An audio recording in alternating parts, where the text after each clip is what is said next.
Welcome to the Banker Lamp. Please enjoy the video. You begin by verifying you have admin rights and 2FA active. This prevents lockout. Next, export recovery keys or create a full backup so you can restore data if needed. Once done, list services that depend on advanced protection: sync, shared vaults, automated backups, because disabling protection can disrupt them.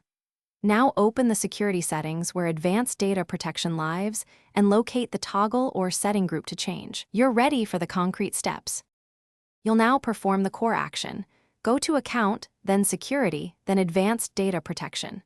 Make sure to authenticate with 2FA and, if required, obtain secondary admin approval. This confirms intent and prevents accidental changes.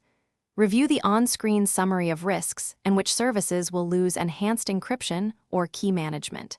When you understand the impacts, click the Disable control and follow any prompts to export keys again or acknowledge warnings. Take your time to read confirmations before finalizing. Finish by confirming the change and noting the timestamp for audit purposes. After disabling, immediately verify dependent services, sync, shared folders, automated backups, to ensure they operate normally. If something broke, restore from the backup you made earlier.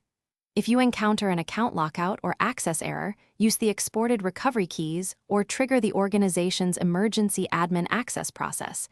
That's the fastest way to regain control. If problems persist, escalate to platform support with logs and the disable timestamp. Thanks for watching. If this was helpful, leave a like and consider subscribing. See you next time.